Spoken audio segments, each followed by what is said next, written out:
Petit Moïse. C'est effectivement une partie de la vie de Moïse de quelqu'un est souvent un exercice difficile. Dans le cas qui nous concerne, la tâche est plutôt exaltante.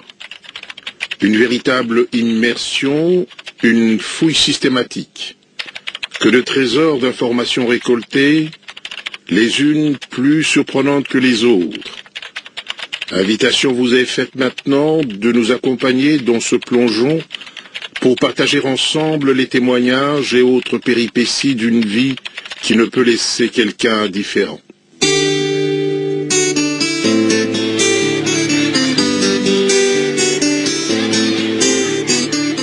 Parmi ces enfants qui finalement marchent vers l'inconnu, chacun a son destin. Vie plus heureuse pour certains, malheureuse pour les autres. D'autres encore se situeront entre les deux extrêmes. Ils n'auront pas trop à se plaindre, sans plus. Ceux qui sauront se lever tôt et qui intégreront dans leur vécu quotidien le sens de l'amour du travail, de l'effort soutenu, de la détermination de vaincre, connaîtront en principe le sort le plus enviable. L'avenir a aussi souri aux fainéants, aux paresseux, c'est vrai. Mais ce ne sont que des cas exceptionnels. Des succès souvent éphémères parce que ne durant que l'espace d'un matin, comme dirait le poète.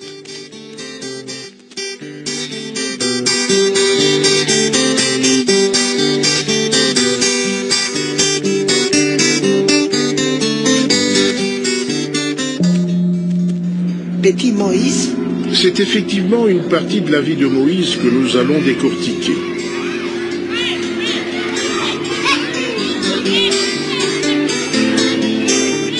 Pour ses études secondaires, on le retrouve à Kapoloé, une mission catholique à quelques encablures de l'Ikassi. Un de ses anciens professeurs, aujourd'hui écrivain et artiste de renom, raconte. Ce que je peux dire de Moïse, c'est que Moïse n'a jamais pris l'ascenseur. C'est quelqu'un qui a pris des escaliers. Et quand je dis escalier, c'est que je le vois dans un internat de tout le monde. Ce n'était pas l'internat des riches. J'ai souvenance de Moïse qui passe avec ses collègues, ils vont chercher des cannes à sucre pour manger tellement ils avaient faim à l'internat. Il a vécu cette vie-là. Ce que j'ai retenu aussi de lui, c'est que c'est quand même un homme patient. Je n'oublierai jamais un jour où quelqu'un avait dit une méchanceté contre Moïse. Et Moïse est venu me voir. Et là, ce n'était pas les profs, c'était vraiment les grands frères. Il m'a dit, prof, voilà, un tel, il m'a dit ça. Pourtant, laissez-moi vous dire, prof, je ne suis pas venu ici étudier pour chercher une ascension sociale. Je viens pour me cultiver. Ma vie, si je le voulais, elle est déjà tracée. Et maintenant, avec recul, quand je me souviens de ces paroles, je dis, tiens, c'était des paroles prophétiques, comme s'il savait où le menait son destin. Mais en même temps, ce n'était pas mauvais d'avoir été à l'école, d'avoir étudié. Pour ce que j'ai vécu avec lui, je n'oublierai jamais. Je suis professeur dans la brousse, là. Et puis lui, il a fini ses études, il est parti. Mais une fois qu'il est parti, nous, on est là à la brousse. On n'est même pas bien payé, c'est dur, dur, dur. Et on voit entrer le camion. C'est Moïse qui, une fois ses études finies, il est allé avec du poisson à la Gécamine, Coloisie, l'Ikassi, où il devait distribuer du poisson. C'est ça que j'appelle prendre les escaliers. Il a fait tout ce travail-là. Mais sur le chemin de retour, il va dans une boulangerie, il achète du pain. Et sur la route de retour, tu sais bien que Kapolo, il fallait encore prendre 9 kilomètres. Hein. Et il prend ces 9 kilomètres-là, et il arrive. Prof, j'ai ramené du pain pour vous. Personne ne lui avait demandé. On ne savait même pas qu'il venait. Et ça, c'est des choses intéressantes. Hein. Ça, c'est ce que j'ai retenu de Moïse. Un grand joueur de football, un homme dynamique. Nous avions à l'école un camion, un vieux camion qui ne roulait pas. Mais un jour, je vois Moïse là-dessus avec un autre garçon, et le camion a été démarré. Ça, c'est Moïse. J'ai connu Monsieur Moïse, mais que moi j'aimais bien l'appeler Petit Moïse, parce que quand je l'ai connu, je l'appelais ainsi, il y a plus ou moins 30 ans. Et je dois dire que vous me faites revivre un très beau temps, parce que rentrer dans le passé, et quand le passé a été bon, donne la joie au présent, et nous projette aussi à l'avenir. Pour Moïse, Katumbi Chapwe, son frère Katebe Katoto, est une sorte de boussole. Celui-ci est un homme d'affaires qui a pignon sur rue dans la ville de Lubumbashi. Il règne sur le poisson du nord au sud de la province du cuivre, le Katanga. Aux environs de 14 ans, les activités que mène son frère n'ont quasiment plus de secret pour lui. Il observe tout et commence à exécuter certaines tâches, des tâches rémunérées. Ainsi, Moïse commence très tôt à manipuler de l'argent. Comme tous les jeunes de son âge, il connaît les plaisirs des soirées bien arrosées. Mais un jour, au lendemain d'une de ses nombreuses escapades, la bière ayant coulé à flot une bonne partie de la nuit, il décide de rompre avec ce breuvage or de la brasserie du Katanga. Ses amis n'en croient pas leurs yeux. Lui n'en continue pas moins à les fréquenter, leur offrant à foison des casiers du précieux liquide, des cigarettes et quelques autres gâteries. Un grand tournant venait de s'opérer dans la vie du jeune homme. Il est, c'est le cas de le dire, sur les ailes de son ange gardien. En effet, s'il avait continué sur l'autre lancée, sa vie aurait peut-être emprunté une autre voie. Quand il va rejoindre son frère, c'est pour mouiller le maillot et non pas profiter paresseusement de son argent. Condition, tremper ses mains dans le cambouis, dans le poisson. Le voilà qui troque ses habits de ville contre des culottes courtes, de préférence des habits de sport. Le sportif qu'il a toujours été et qu'il restera, nous y reviendrons. Pour maquiller son âge, il n'hésite pas à garder la barbe qui lui ronge tout le visage. Faire l'admiration des jeunes filles de son temps est le moindre de ses soucis. Lui préfère ressembler aux aînés, aux plus grands, pour jouer dans leur cour. Jeunesse, quand tu nous tiens. Je vois un Moïse jeune qui avait un esprit surtout de travail, parce qu'il venait à la Kafoubou. Moi, à ce moment, j'ai travaillé dans ces milieux à l'internat. Il arrivait avec une camionnette qui était vraiment, je ne sais pas si on peut dire vraiment macralée, une camionnette qui avait quand même parfois des difficultés, mais pleine de sacs de poissons. Mais les souvenirs aussi beaux, ce n'est pas seulement donc le travail qu'il partageait, c'était aussi son cœur. Ce n'est pas pour flatter les petits Moïse, mais laissez-le-moi dire. Il avait toujours quelques colis en plus, et il disait, en tout cas, sœur Giovannina, je voudrais avec ces colis de poissons aider les élèves, les filles qui ne peuvent pas payer les minervales, la pension de l'internat. Et c'est en tout cas un beau souvenir qui m'a toujours accompagné. Parfois je me dis, si le Congo avait beaucoup de petits Moïse, nous serions dans un paradis alors. En général, pour les internes, il y avait les parents, papa, maman, mais alors lui, il venait s'informer de ses sœurs, et puis alors on partageait beaucoup, même le temps qu'il prenait pour parler. Parce que parfois c'est toujours aussi, on est pressé, bio, et on comprend de part et d'autre. Mais alors, ce que je me rappelle, c'est ce temps qui était donné pour parler, pour partager. Moïse n'est pas seulement un homme de charité, mais également de solidarité. Il ne veut pas simplement donner, il veut surtout offrir aux gens qui l'aident des alternatives afin qu'ils s'en sortent par eux-mêmes. Et quand il a vu qu'on souffrait, Moïse est venu me dire, prof, et c'est là que j'admire son intelligence pratique. Il me dit, prof, tu es le photographe dans ce village, mais tu sais, il y a un tel qui était son beau-frère d'ailleurs, mais ses frères, il avait un studio de photos. Mais est-ce que tu ne pourrais pas, pendant que tu prends tes photos, au lieu de rester dans les noirs et blancs, aller là-bas, on développe les photos en couleur, comme ça tu peux. J'ai fait ça, au point qu'au moment où le prof touchait, je ne vais pas dire la somme, grâce aux photos, j'avais 7 fois plus. Tu vois, ça c'est mettre quelqu'un le pied à l'étrier. Alors les souvenirs que j'ai de voir ce jeune homme qui partageait avec la sœur que je suis son expérience de travail. J'étais enchantée pour l'élan, l'esprit qu'il avait de m'expliquer le système de la pêche, le système de fumer aussi les poissons, et comment alors ces poissons arrivaient jusqu'à nous. Moïse est à l'œuvre, avec détermination. Il mobilise toute l'énergie de sa jeunesse. Le poisson, il s'agit de le pêcher, mais aussi d'aller l'acheter auprès d'autres opérateurs du secteur, au pays comme à l'étranger. C'est ainsi qu'un jour, il rencontrera à Pulungu, en Zambie, un Européen baptisé Kalumba, traduisé « foudre ». Il terrorise son monde afin que les tâches soient exécutées correctement, mais surtout rapidement, le poisson étant un produit très délicat. J'ai rencontré le jeune Moïse à Mpulungu, il y a de très nombreuses années.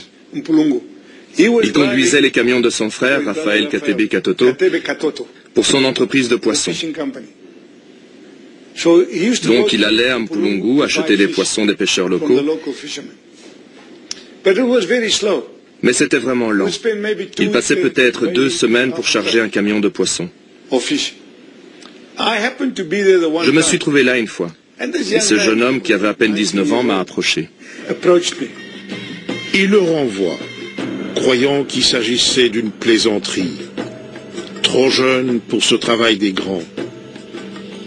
À force d'insister, le rendez-vous est pris à Mufulira, aux 1000 diables, 700 km, le lendemain, très tôt matin.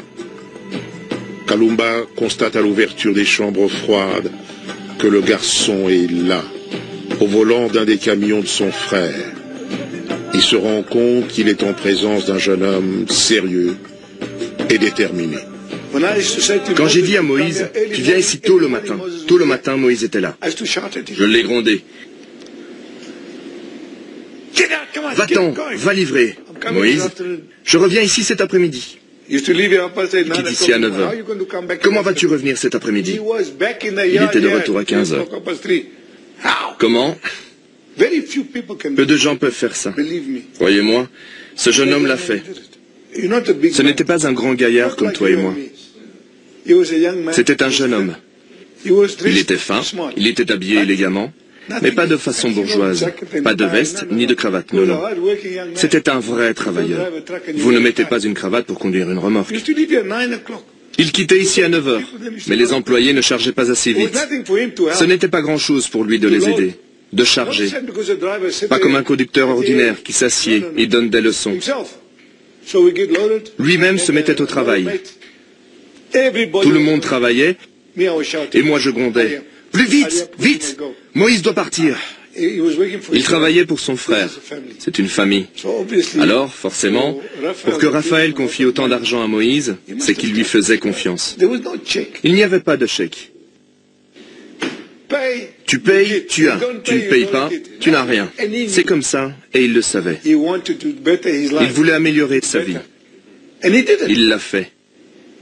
Comme je l'ai dit, il a un cœur. Pas juste un cœur, mais aussi un cerveau. Il est dynamique, fort. Il n'a pas peur. Tout ce que je peux dire, c'est que beaucoup de gens sont jaloux. Ils ne sont pas aussi dynamiques que lui. C'est pour cette raison qu'ils ne sont pas là où il est. Je ne peux pas vous l'expliquer, car j'en ai les larmes aux yeux. Un homme, un leader. Le respect est une grande chose.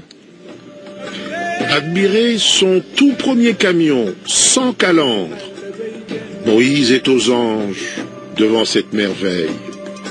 Un camion quasiment nu, mais acheté avec de l'argent gagné à la sueur de son front. Quel bonheur, mon Dieu, s'écrie-t-il. Au Katanga, la demande en poisson existe. Encore faut-il l'identifier, ce qui n'est pas donné à tout le monde. Une demande qui n'a besoin que d'être satisfaite. Il faut donc aller le chercher, ce poisson, là où il se trouve, même au bout du continent. En Afrique du Sud, il y en a et d'excellente qualité, parce que plus riche en protéines. J'ai rencontré le gouverneur Moïse Katumbi quand il avait 20 ans, il y a 30 ans de cela. Mon père et moi avions démarré une société d'export en Afrique du Sud et nous avons été contactés par Moïse et son frère pour apporter du poisson surgelé pour eux à Lubumbashi. Ils étaient déjà installés. À cette époque, ils achetaient aux pêcheurs locaux des poissons frais, mais ils n'en avaient pas assez pour les alentours. Et pour les habitants de Lubumbashi, le manque de protéines, avoir une ressource bon marché en protéines, était un gros problème. La viande était chère, le poulet était cher, et ensemble, nous avons identifié un poisson appelé poisson de mer, présent dans l'océan, ce qui représentait une source abordable de protéines pour les gens. Ils en ont donc voulu une grande quantité dans le but d'étendre leur business, mais aussi d'aider les populations locales. Nous n'étions pas intéressés par le commerce local. Nous étions seulement leurs fournisseurs à partir de l'Afrique du Sud. Mais quand leur affaire s'est développée, ils ont importé beaucoup d'équipements et de matériel pour la faire grandir, augmenter leur capacité en chambre froide, leur flotte de transport. À l'époque dont je vous parle, au temps de l'apartheid, c'était très complexe et difficile, mais nous avons réussi à surmonter ça. Nous avons réussi à transporter les produits et les biens via le Botswana, la Zambie jusqu'au Congo, à Lubumbashi. Et très souvent, Moïse venait ici en personne et prenait en charge le transport par train et par remorque, des chambres froides, des usines de fabrication de glace commandées en Europe. Moïse est droit, sage, intelligent, dynamique. Et quand il se fixe un but, il va jusqu'au bout, quel qu'en soit le prix. Il est plein de ressources, mais il travaille dur. À cette époque, il y avait deux passions dans sa vie, le football et les poissons. Il y avait des opérations de pêche au lac Moero, dans le sud du Congo. Et ils supportaient les industries locales et les petits pêcheurs en achetant leurs produits et en développant leur business aussi.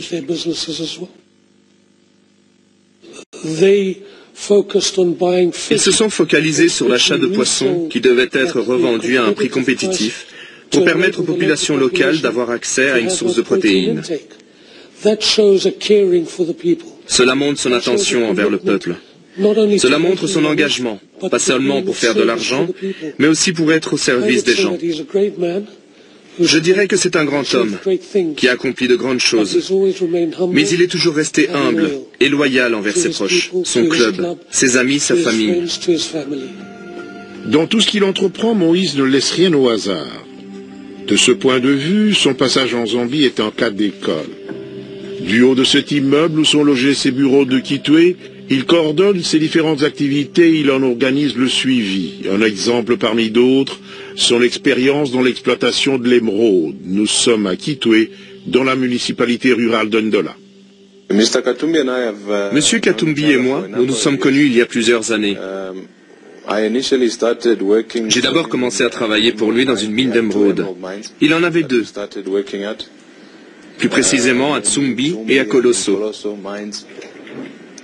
Nous avons travaillé ensemble dès le début de 1995 jusqu'à aujourd'hui, où je continue à travailler dans cette mine. Quand il a quitté la Zambie pour la RDC, je suis devenu partenaire dans l'une des mines. Monsieur Katumbi est une personne dynamique. Je pense qu'il est béni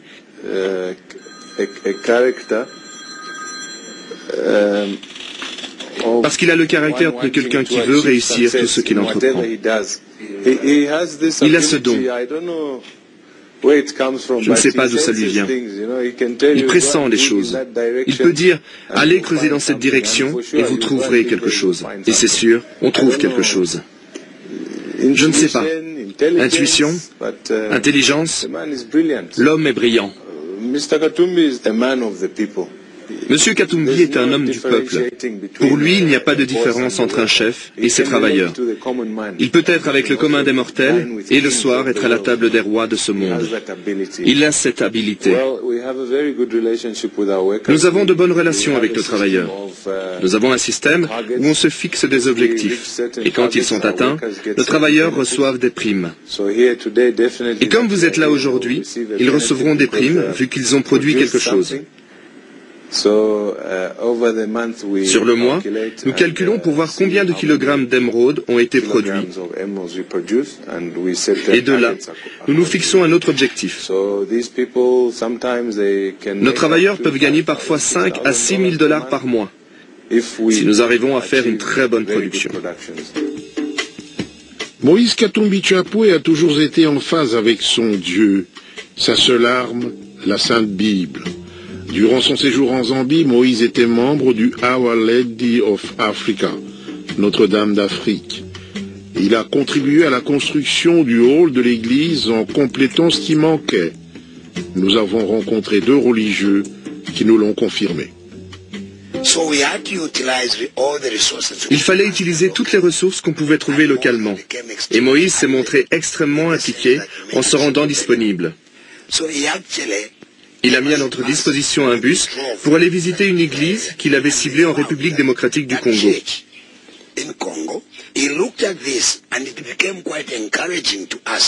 Cela nous a encouragés et nous a inspirés pour utiliser cette ressource naturelle qu'on avait partout et gratuitement. Pour réduire les dépenses, ces moellons étaient recommandés, pas seulement pour la durabilité du projet, mais aussi parce que les moellons n'ont pas besoin d'entretien. Les moellons n'ont pas besoin de peinture, ils ont leur propre couleur naturelle. En Zambie, nous avons beaucoup de maçons qui maîtrisent les briques et pas les moellons. Ils ne sont pas assez compétents pour travailler un tel projet en moellons. Il a fait venir 2 maçons du Congo pour apprendre à nos maçons comment faire avec les moellons. Ce nouveau bâtiment que vous voyez, nous voulons y ajouter un autre bloc. Si vous regardez l'ancienne structure, elle n'est pas conforme avec tout ce que vous voyez ici autour de la paroisse. Alors nous essayons de l'améliorer et d'avoir un bloc moderne.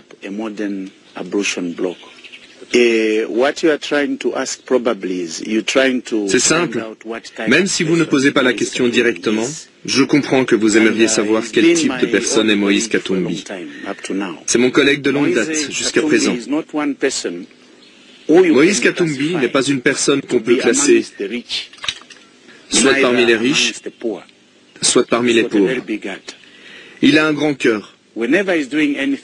Dans tout ce qu'il entreprend, il porte les vulnérables avec lui. En bref, je peux le décrire en peu de mots. Il est fort, il est grand, on peut compter sur lui et il est accessible.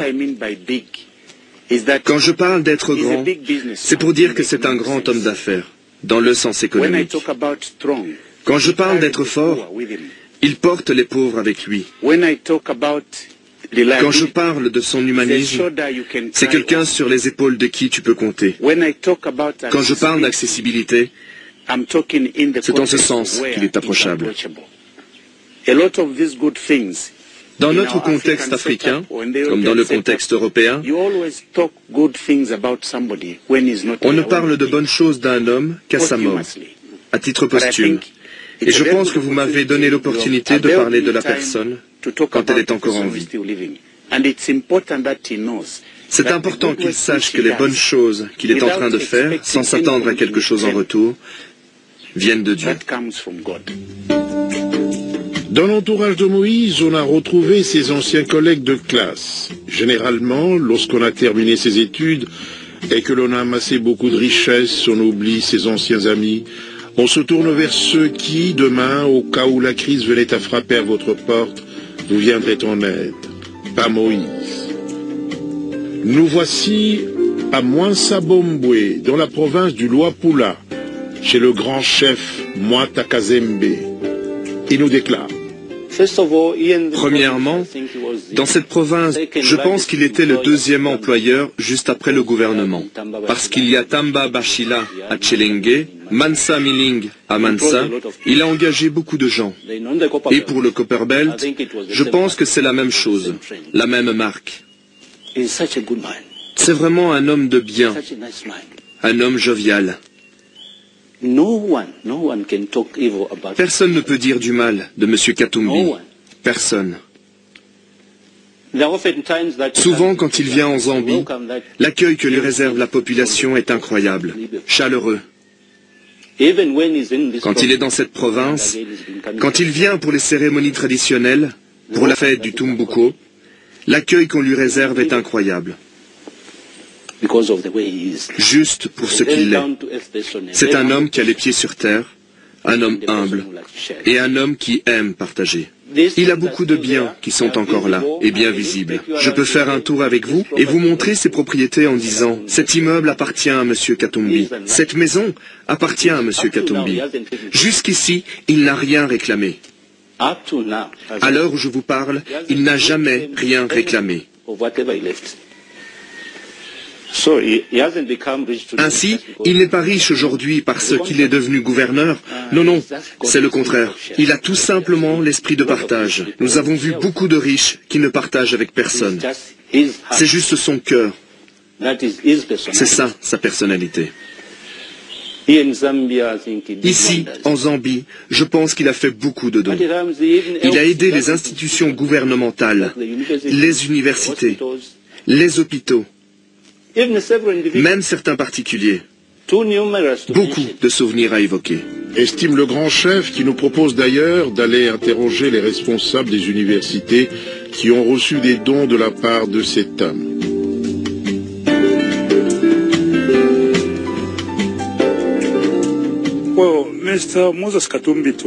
Pour moi, M. Moïse Katumbi, je le connaissais assez bien, non pas parce que j'étais vice-chancelier, mais parce que nous étions des hommes d'église. Je fréquentais la paroisse Riverside en Lady of Africa. Je me rappelle qu'entre 1999 et 2003, il y avait beaucoup de problèmes économiques dans ce pays. Je pense que les affaires dans les mines de cuivre n'allaient pas bien. Alors, on dépendait vraiment des particuliers pour aider l'université dans plusieurs domaines. Moïse a aussi fait des dons pour la clinique, beaucoup de matériel qui nous manquait en ce temps-là. Mais une des choses les plus importantes qu'il ait fait, c'était le don d'une ambulance. À ce moment-là, nous avions une ambulance qui vieillissait. C'est une ambulance Mercedes-Benz, très confortable. Je sais qu'il y a plusieurs ambulances, mais celle-ci est très confortable. Je pense que tout le temps que Moïse a passé ici en Zambie, il l'a pensé aux démunis de la société. Je peux citer entre autres secteurs les femmes, par exemple. Quand elles avaient besoin de pagnes pour des célébrations, il faisait des dons. Je lui dirais, Moïse, continue ce que tu fais, Dieu te bénira. Il y a des personnes, et elles sont nombreuses, qui ne pardonnent pas le succès, la réussite des autres. Pendant que vous cherchez à monter dans quelque domaine que ce soit, les jaloux n'ont qu'une envie, vous tirer vers le bas. Ils commencent par vous plumer systématiquement avant de vous enterrer. S'étant rendu compte du piège qui allait se refermer sur lui de la part de ceux qui cherchaient à le mettre à genoux, Moïse Katumbi Chapwe va s'établir en Zambie où il connaît une ascension fulgurante dans les affaires. Les secteurs choisis, le poisson qu'il maîtrise parfaitement, le transport et la minoterie. Domaines stratégiques dans lesquels il se fait remarquer par la modicité des prix qu'il offre. Ils sont revus à la baisse au moment où la Zambie connaît une situation économique particulièrement difficile. Sa popularité gonfle. Ses chambres froides sont inondées de poissons, ses minoteries crachent la farine, ses bus ne désemplissent pas. Moïse est rapidement parmi les hommes qui comptent. Cette femme qui était jeune à l'époque se souvient encore des propos que ses parents et leurs amis tenaient au sujet de Moïse. En tout cas, Moses Katumbi était bien connu. En 1991, j'étais en deuxième secondaire à LMI et on me disait qu'il y avait Moses Katumbi. Ma mère achetait de la farine à la poissonnerie Chani. C'était moins cher. Même les vendeuses du marché, elles se ravitaillaient à la poissonnerie Chani. Ainsi, ici en Zambie, les choses étaient moins chères du temps de Moses Katumbi. Depuis son départ, les choses ont changé. Depuis son départ, le prix de la farine a augmenté. Maintenant, ça coûte 70 000 kwacha, 75 000 kwacha. La vie est devenue difficile. Depuis que Moïse est parti, ce n'est plus la même chose. Comme du temps où on entendait que Moses Katumbi allait amener de la farine en Zambie à la poissonnerie Chani. Nous prions pour lui et pensons beaucoup à lui. Moses Katumbi, il nous manque. Il a fait beaucoup ici. Il a donné du travail aux gens. À Kashikishi, il pêchait. Il employait des jeunes gens et il les payait très bien.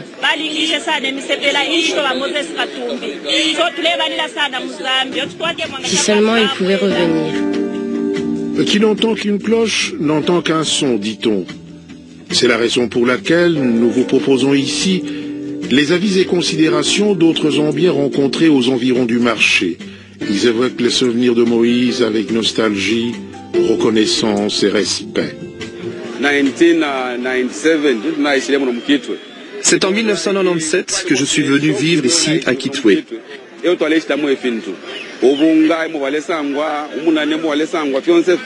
Et dans le temps, il n'y avait qu'un seul magasin où on vendait de la farine moins chère, et ceci permettait même aux pauvres de s'en procurer. Les prix étaient vraiment très bas. Et dans votre sac, on mettait 1 kilo de sel. N'importe qui pouvait acheter. J'en suis sûr, c'est une personne bien réclamée ici. Quand il était ici, c'était un homme très sociable. Il venait en aide à beaucoup de gens. Un homme vraiment très social. Ce que nous savons, c'est que c'est un homme d'affaires. Il aidait même pour les funérailles. Il assistait beaucoup de gens. Il y a des hommes et des femmes dans ce pays qui ont prospéré dans leurs affaires parce que Katumbi les a aidés. Ils peuvent témoigner. Nous pouvons citer leurs noms. Mais ici en public, on ne peut pas. Nous ne pouvons que reconnaître la contribution de Moïse Katumbi. Nous avons tous parlé de Katumbi, n'est-ce pas? Car il nous a beaucoup aidés, nos frères et nos sœurs. Tout le monde a reçu l'aide de Katumbi. Dès qu'il y avait pénurie de farine, on allait chez Katumbi pour se ravitailler aux établissements Chani, car là, la farine était moins chère. Tous nos frères et nos sœurs, dès qu'ils apprenaient que la farine était arrivée, ils se précipitaient chez lui. Cela veut dire que dès qu'il y avait pénurie de farine, tout le monde savait que la solution serait d'aller chez Katumbi, et ils le faisaient. Nous savons que nos joueurs sont là avec lui et nous les avons vus à la télévision, qu'il les garde bien. I recall sometime during the MMD period.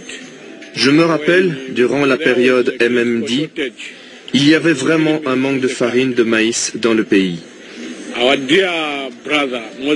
Notre cher frère Moïse Katumbi est venu en aide au pays. Surtout que la farine de maïs est la nourriture de base dans ce pays.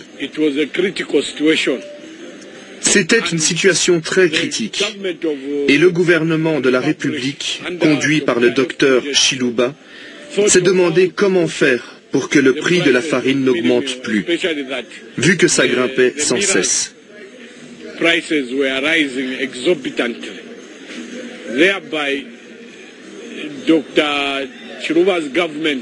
Alors, le gouvernement du docteur Chiluba et Moïse Katumbi, avec d'autres hommes d'affaires comme Paul Steele, se sont mis ensemble pour annoncer qu'ils allaient importer de la farine venant de l'Afrique du Sud à moins cher. Ce n'est que comme ça que le pays a résisté à la pénurie. D'une autre manière, nous nous souviendrons de Moïse Katumbi pour sa générosité. Il était vraiment une personne généreuse et les Zambiens en ont bénéficié. Si nous prenons l'industrie de la pêche, il était le premier grand fournisseur de poissons dans ce pays. Il a fourni des poissons sur l'étendue du pays à de grands revendeurs. Jusqu'à présent, nous nous rappelons de Moïse Katumbi car il a laissé un héritage ici en Zambie que nous apprécions. Il a aidé beaucoup de communautés pour les affaires, beaucoup de gens. Les affaires marchent bien pour lui et la population y trouve son compte. Il décide de se tourner alors vers l'immobilier. Il s'achète des terrains là où il peut et se met à construire. Voici sa première maison à Kitwe. Il la veut fonctionnelle. En réalité, elle est plus que cela. Elle est sortie de terre sur ce qui n'était jadis qu'un terrain vague, donnant ainsi de la valeur à un endroit où les herbes folles cachaient les serpents. Aujourd'hui, c'est parmi les quartiers cousus de la ville, présentation de Tom Chani, son homme à tout faire. Il n'y avait rien à cet endroit. Il s'est décidé, il est allé à la municipalité de Kitwe City Council, il a acheté cette parcelle, on lui a donné cette place. Cette place, vous pouvez la voir là, près des prêtres. Il n'y avait rien ici, rien. Et il a construit cette maison. Ce n'est pas sa seule propriété, loin s'en faut. Ayant la suite dans les idées, sachant qu'il a de nombreux amis au Congo et à travers le monde, Moïse s'empresse de sortir de terre la maison de ses hôtes. Toutes les commodités que certains hôtels n'offriraient pas s'y trouvent réunies. Loin de son pays, il garde contact avec ses nombreux amis et qui viennent lui rendre visite, tous ceux qui sont de passage.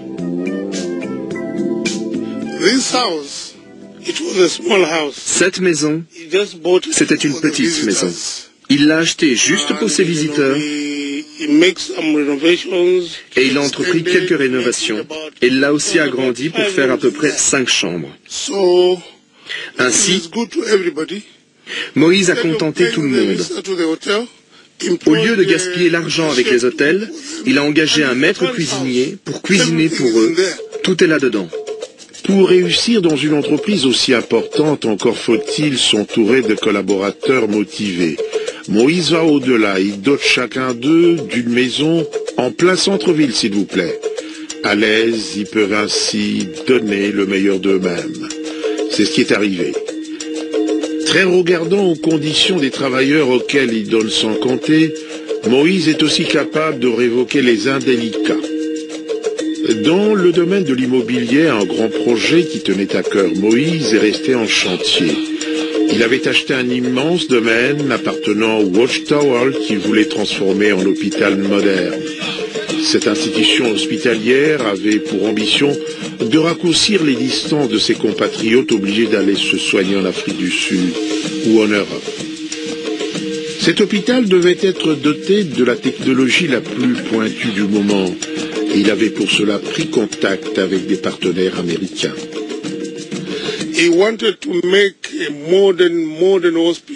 Il voulait bâtir un hôpital ultramoderne pour l'Afrique centrale et la partie nord du Congo, l'Angola et le Zimbabwe. Il l'a acheté en l'an 2000. Quand le bâtiment va, tout va, dit-on.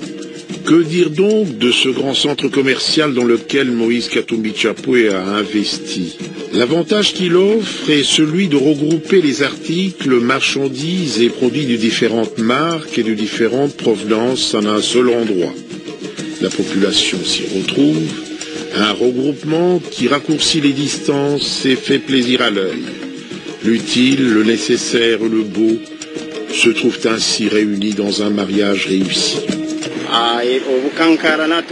Nous voyons beaucoup de modernité, spécialement à Pick n Pay, où les articles sont bien moins chers. Et Edgars aussi. Pour les habits, on achète à moins cher. Nous aimerions plus de choses comme celle-ci. On peut voir le développement dans le Copper Belt. Ici et à Chimwemwe, nous sommes contents, très contents, car c'est très proche.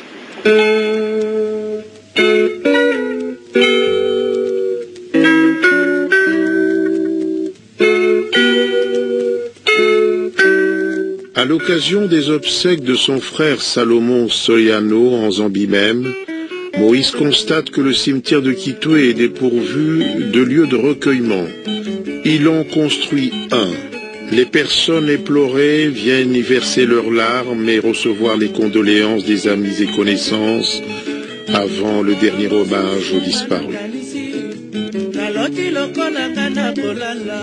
On a vécu l'acharnement de Moïse au travail et le résultat obtenu en Zambie. Même chose a été observée en Afrique du Sud. À cause de ce qui s'était passé, il était en exil. Il nous a approchés et nous a dit qu'il voulait commencer une nouvelle aventure, faire quelque chose en RDC. Il nous a proposé de monter une société de transport. Nous avons jeté un œil au projet et avons vu que cela marcherait bien, que si nous nous impliquions dedans tous les deux, nous serions aptes à le faire fonctionner, et c'est ce que nous avons fait. Nous avons monté cette compagnie de transport, Tigris Transport, où nous avons démarré avec 20 remorques. Ce n'était pas un jeu facile, c'était un morceau dur. C'était un partenaire silencieux, parce qu'il était en exil de la RDC. Il devait s'impliquer, mais il devait rester discret. Le fait qu'il soit dans ce business devait être secret, sinon cela aurait créé des problèmes. Être un partenaire silencieux voulait dire déléguer, en l'occurrence à moi, et me dire ce qu'il fallait faire et comment le faire. Et de là on avance. À part le fait qu'il a une passion pour le football, il a aussi une passion pour le tennis. Pas seulement pour le regarder, mais aussi pour y jouer. Et c'est plutôt un bon joueur de tennis. Je pense que sa passion, c'est le football. Le TP Mazembe passe avant le business du transport. Il avait toujours du temps pour s'occuper du transport, parce qu'il savait que c'était une source de revenus. Il avait besoin de faire rentrer de l'argent. Avec le TP Mazembe, il y avait aussi des rentrées, mais c'était tout aussi difficile. Ça, je m'en souviens très bien, parce que le TP Mazembe devait jouer un match contre les Pirates, et nous devions amener les supporters au stade de Tembisa, c'était des choses faciles. Nous avons eu une réunion, nous avons pris contact avec des supporters des clubs en Afrique du Sud, et nous leur avons dit, écoutez, laissez-nous arranger les choses, donnez rendez-vous à tout le monde à un endroit précis. À partir de là, nous les conduirons jusqu'au stade. Nous avons organisé tout ça. Il y avait 50 bus de 50 places chacun, et nous avons mis à disposition des supporters pour aller à Tembisa voir le match et supporter l'équipe. Je pense que le jour venu, nous savions que tout se passerait bien. Il n'attendait rien de plus que cela, car il savait que quel que soit le résultat, ce résultat serait bon. Sportif jusqu'au bout des ongles, Moïse est toujours resté attaché à son club, le tout-puissant Mazembe. Toutes les fois que l'occasion se présentait, il organisait des rencontres avec des équipes de l'extérieur pour élever son niveau de compétition, pour sa montée en puissance. Tout cela a un prix, il faut déplacer les joueurs, il faut les loger, les nourrir, les entretenir. Mais pour Mazembe, il n'a jamais regardé à la dépense. C'est sa tasse de thé, son violon d'ingre, son dada, passez-moi l'expression. Tous ces efforts ont payé. Absent des compétitions internationales depuis au moins 20 ans, le tout-puissant Mazembe revient en force. Il est opposé à Orlando Pirates, en Afrique du Sud. Résultat, Mazembe, qui avait concédé à l'aller un nul d'un but partout à Lubumbashi, marche sur son adversaire. 3-1 en Afrique du Sud, pas moins. J'aimerais placer un mot. Le football, c'est l'amitié et la fraternité. Je suis le président du TP Mazembe depuis longtemps. Vider mon pantalon et déchirer ma chemise, ce n'est pas du football. J'ai joué dans beaucoup de pays et je n'ai jamais connu de tels incidents. Nous avons joué contre Sundown sans le moindre problème. Je pense que ceci est une punition venant de Dieu. Ils sont en train de payer ce qu'ils m'ont fait. Je leur ai dit, si j'ai tort, vous allez gagner. Et si vous avez tort, je vais gagner. Mon portefeuille est parti. Mon téléphone, tout est volé. Dans ses proches, je n'ai pas vu de pères, les gens de sa classe. C'était plus une famille. Alain, son meilleur ami, Gabin, son meilleur ami, mais réunis par quoi? Par le centre d'intérêt qui était le football. Tous les trois, c'était des bons joueurs. Tu vois, ça, c'était suffisant pour aplanir les autres catégorisations. Eh bien, on joue, on est bien, eh bien, ensemble. Une chose que Moïse a faite, il a supporté notre football, l'équipe de football des étudiants. Il a offert des vareuses, des ballons et bien plus. Le TP Mazembe venait régulièrement ici à Copperbelt University. Je sais qu'il dirige le TP Mazembe et je pense que le TP Mazembe connaît très bien Copperbelt University. Ils étaient impliqués, lui et son frère, dans le TP Mazembe jusqu'à maintenant. Déjà à cette époque, c'était le premier club du Katanga, couronné de succès au niveau national, et ils étaient les fondateurs, les sponsors, les managers et les présidents. Alors oui, ils ont un attachement frénétique pour le football et particulièrement pour le TP Mazembe. Pendant ce temps au Congo, à la recherche des fils du pays, débordant d'initiative, le président Joseph Kabila Kabange tombe sur le dossier de Moïse Katumbi Chapwe en exil. Il l'examine avec minutie et décide de le faire revenir au pays. Il le reçoit en audience.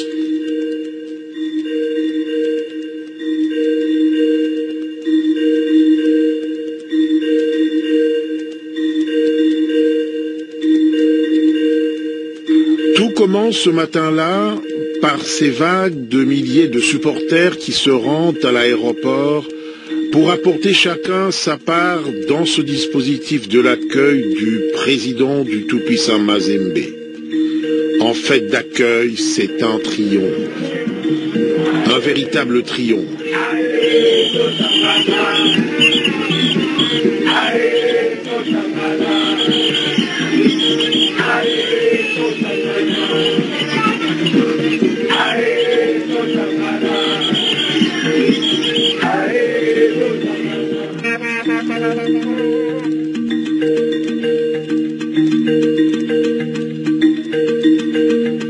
On doit à la vérité de dire qu'en plus des sportifs, de nombreux anonymes s'étaient joints à la fête. Celui qui avait continué à gérer l'équipe du tout-puissant Mazembe, loin de sa terre natale, arrive au Katanga. Nous sommes le 11 juillet 2003.